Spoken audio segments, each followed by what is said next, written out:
Hello friends, welcome back to my YouTube channel Vraj Cook. કેમ છો મિત્રો? તો અત્યારે સિઝન એવી છે કે બે સિઝન છે. બપોરે ગરમી થાય, રાત્રે ઠંડી લાગે, ઠંડો પવન હોય છે.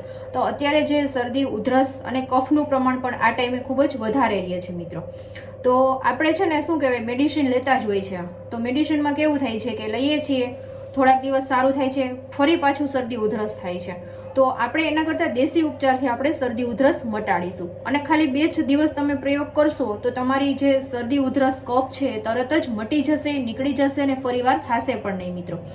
તો ખૂબ જ ઇઝી અને ઘરમાં તમારે જે વસ્તુ પડી હોય છે ને એમાંથી જ એ પ્રયોગ છે કે કોઈ બહારથી તમારે વસ્તુ લાવવાની પણ જરૂર નથી. અને આ પ્રયોગ એવો છે મિત્રો કે નાના મોટા સૌ કોઈ કરી શકે છે. કોઈને સાઈડ ઇફેક્ટ કંઈ પણ વાંધો નથી આવતો મિત્રો. તો તમે પણ જરૂરથી અપનાવજો. આ પ્રયોગ તમે કરજો મિત્રો. તમને જો સારો લાગે તો, અને 100% છે કે તમને સારો લાગશે જ મિત્રો. કારણ કે એક વખત તમે કરશો તો પછી નેક્સ્ટ ટાઈમ ક્યારે બી પ્રોબ્લેમ આવશે ને તો તમે એ પ્રયોગ જ કરશો મિત્રો. તો મિત્રો, હજુ સુધી મારી ચેનલને તમે સબસ્ક્રાઇબ ન કરી હોય તો મારી ચેનલને સબસ્ક્રાઇબ કરજો, લાઇક કરજો, શેર કરજો. તો મિત્રો, આજનો આપણે જે શરદી, કફ અને ઉધરસ માટેની જે મેડિસિન છે આયુર્વેદિક, એ હું તમને બતાવું છું. તો ચલો વિડીયો આપણે સ્ટાર્ટ કરીએ.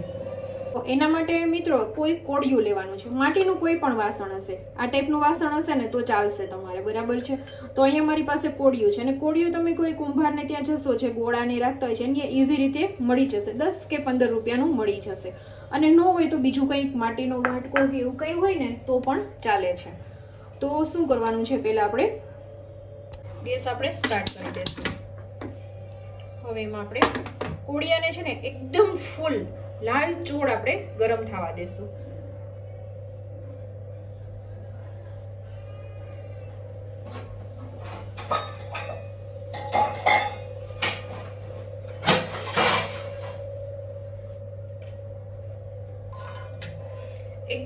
એકદમ એને લાલ ચોળ આપણે ગરમ થવા દેવાનું છે. તો એકદમ છે ને લાલ ચોળ ગરમ થાય છે. ફૂલ હાઈ ફ્લેમ ઉપર જ તમારે કરવાનું છે. અને જો તમે પેલું ગામડામાં રહેતા હોય તો જે ચૂલો હોય છે, આપણે રોટલા ને રોટલીને કરતા હોય છો, તો એ ચૂલામાં તમે કરશો તો પણ વધારે એકદમ સરસ ગરમ થઈ જશે. અને સિટીમાં આપણે રહેતા હોઈએ તો આપણી પાસે તો કઈ ચૂલો હોતો નથી, તો આપણે આવી રીતે ગેસ ઉપર જ કરવાનું છે. પહેલાના ટાઈમમાં કેવું હતું કે જે ચૂલા હતા તો ચૂલા ઉપર જ એ લોકો ગરમ કરતા હતા. જુઓ મિત્રો, એકદમ ગરમ થઈ ગયું છે ને. હવે ગેસ ઓફ કરીને આપણે લઈ લેશું. અને કેર કરીને તમારે લેવાનું છે. પછી એક ડીશ રાખશું. ડીશમાં આપણે આવી રીતના કોળિયું છે એ મૂકી દેશું. હવે એમાં આપણે 1 ચમચી અજમો તો છે ને બધાના ઘરમાં હોય જ છે. અને અજમો આપણા શરીર માટે ખૂબ જ ઉપયોગી છે, પેટ માટે અને જે શરદી, ઉધરસ અને કફ માટે પણ. અને 1/2 ચમચી આપણે હળદર ઉમેરીશું. અને પછી થોડું આપણે દૂધ ઉમેરતા જશું. એટલે છે ને ફરતી કર તમે જુઓ, દૂધનો છે ને ફરતી કર ઉભરો આવવા લાગશે. અને જો વધારે તમારે દૂધ હોય તો બારું નીકળી જાય તો પણ કંઈ પ્રોબ્લેમ નથી, તારે કંઈ વાંધો નથી. બસ આવી રીતના એની પ્રોસેસ છે આપણે થવા દેશું. ધીરે ધીરે એની પ્રોસેસ છે, અજમા છે ધીરે ધીરે ફૂટવા લાગશે. હળદર પણ એમાં સરસ રીતે મિક્સ થઈ જશે. અને હળદર પણ આપણા શરીર માટે, જે શરદી, ઉધરસ અને કફ માટે ખૂબ જ બેનિફિટ્સ છે. અને આવી રીતના દૂધ છે એ પણ ઉભરો આવવા લાગશે મિત્રો. તમે જુઓ છે ને મિત્રો, આવી રીતના ધીરે ધીરે જુઓ ઉભરો છે ને એકદમ સરસ આવવા લાગ્યો છે ને.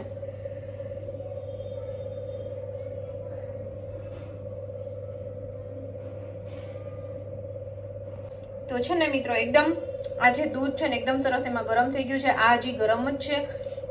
અને દૂધ છે ને તમારે પી શકાય એટલું તમારે ઠરવા દેવાનું છે. પછી આને કોઈ પણ વાસણમાં કાઢીને તમારે પી લેવાનું છે. અને કેવી રીતે વાપરવાનું છે, પીવાનું છે કેવી રીતે, એ તમને બતાવું. તો છે ને મિત્રો, સાંજે જમીને તમારે પછી હવે એમ થાય કે ચલો આપણે હવે સૂઈ જવું છે, સુવા ટાઈમે જ તમારે પીવાનું છે ને પછી તરત જ તમારે સૂઈ જવાનું છે મિત્રો. ખાલી બસ 2 જ દિવસ તમારે આ પ્રયોગ કરવાનો છે. 2 દિવસ તમે પ્રયોગ કરશો મિત્રો તો તમારી જે જૂનામાં જૂની શરદી, કફ કે ઉધરસ તરત જ ગાયબ થઈ જશે. અને આ અક્ષીર ઈલાજ છે. તો મિત્રો તમે આ પ્રયોગ નાના બાળકો ઉપર પણ તમે કરી શકો છો, એટલે મીન્સ કે નાના બાળકોને પણ તમે આપી શકો છો, એમાં કોઈ પણ સાઈડ ઇફેક્ટ નથી, અને મોટાને પણ તમે લઈ શકો છો મિત્રો. તો મિત્રો આ પ્રયોગ તમને કેવો લાગ્યો ને જરૂરથી તમે અપનાવજો. તમે એક વખત કરશો ને આ વસ્તુ તો તમને વારંવાર આ જ કરશો. તમને જે મેડિસિન છે એ લેવાનું તમે બંધ કરી દેશો મિત્રો. અને ખાસ એ ધ્યાન રાખવાનું છે કે હતપ હોય ત્યારે જ આપણે પીવાનું છે, એકદમ ઠરી જાય ત્યારે આપણે પીવાનું નથી. જ્યાં સુધી તમે જીભને અડાડી શકો, પી શકો, ત્યાં સુધી તમારે પીવાનું છે મિત્રો. તો મિત્રો આજનો વિડીયો તમને કેવો લાગ્યો એ મને જરૂરથી કહેજો મિત્રો તમે, અને તમારો ફીડબેક મારી સાથે શેર કરજો. મારી ચેનલને લાઈક કરજો, શેર કરજો, સબસ્ક્રાઇબ કરજો મિત્રો. આવા નવા વિડીયો સાથે મળતા રહેશું મિત્રો, નવા વિડીયો સાથે, નવી ટિપ્સ સાથે. ત્યાં સુધી બાય બાય.